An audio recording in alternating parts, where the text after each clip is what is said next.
Hey guys, Jonathan here, and I'm down at Crimson Guitars.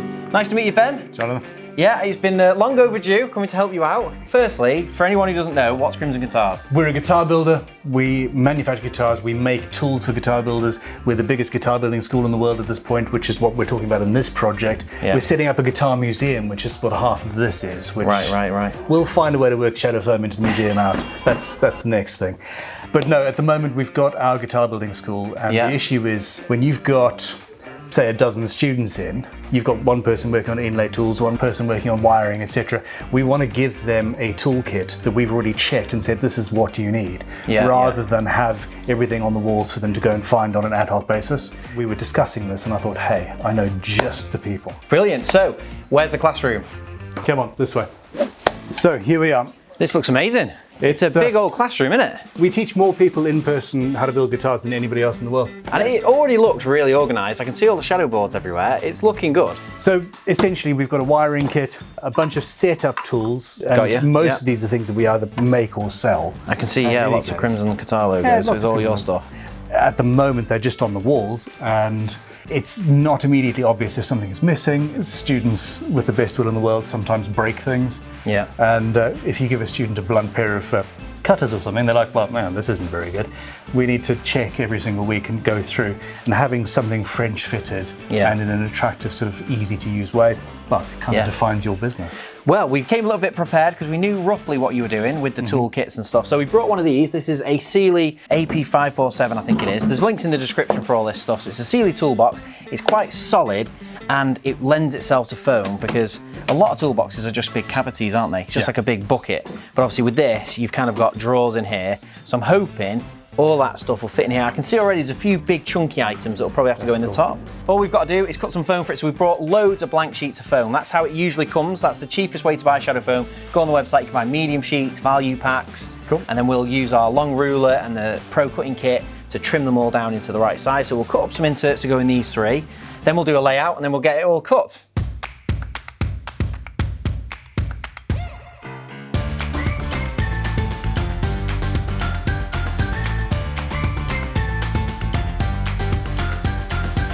Right, so got the layout sorted, and it's been a bit tricky to balance the space because we've got two thin drawers and then obviously this really deep section. So although this kind of neck rest goes in this section, it won't fit in the drawer. So we've had to lift that into the top. Then in here we've got all the electrical items as well, primarily because they've got these spools of cable which are also really deep. So we've got all of the deep items in the top, but we're trying to keep it all together because this kind of drawer here is everything you need to set up the guitar. So once you've built it all, you've got it all finished off and you just want to kind of get it all tuned and all the final kind of finishing on the neck, that's all that. And then this, I believe, is for the setting up the nut. So a little bit beyond me, to be honest. However, that's what I've been told, and that's everything you need to do that task. So we've got all that in a drawer, all that in a drawer, and then the electrical stuff all together too. So that's everything that's going where it's going. All I've got to do now is cut it all in. So when it comes to cutting the foam, it's very simple. All we're going to use is one of our basic cutting kits. This comes free with orders over £60, or it's available separately too for £14.99, and it's got everything you're going to need to cut the foam, and it's everything I'm going to need to cut the foam. So it's anti-cut gloves, it's a scalpel, 5 blades, forceps for putting the blades on the scalpel, a sticker and instructions. So that's everything I'm going to need, and then all you do is place the item where you want it to go, cut around it with the scalpel, peel back the foam, and that creates a little slot for every single item. So every item you can see here will have its own unique location on the foam, giving us a really nice organised toolbox. And it should look really good when it's done. So let's get cutting.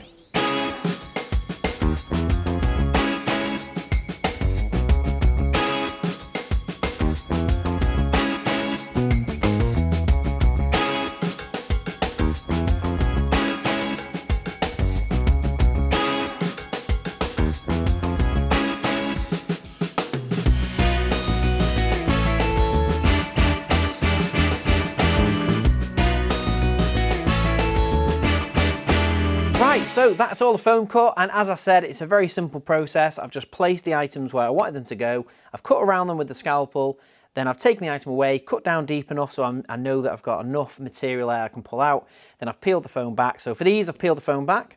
For something like this big neck rest, which is really chunky, because I've got two layers, a 50mm and a 30mm, I've just cut all the way through the top layer, pulled that out, and then I've got a 50mm cavity for the neck rest to go in. We've done the same thing for the 3 spools of wire, which are all next to each other, that just sit in this little slot here. We've got the little kind of tub for the heat shrink, which is always a good idea really. If you're having loads of little items, if you can find a little tin or a little tub, you can check out our audio kit here where we use tins for all the wires, because that's another thing. If you want to put wires in foam, it's not easy. Same with all these little bits and bobs. Getting a little tub makes things a lot better. Everything is sorted in the top, and obviously we've got a few things that are standing proud, but they go into the lid, so that's all good.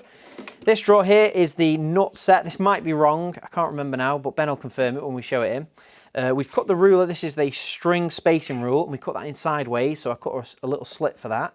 So basically I just used the ruler to cut the line, then moved it back a little bit, and basically made a little slit for that. So that was perfect. That sits in there, takes up a lot less room. We've cut all the other items in there, and everything has got finger pulls. So every item in there, everything's got 8mm minimum spacing around it, and we've got finger pulls and everything, so it's easy to use.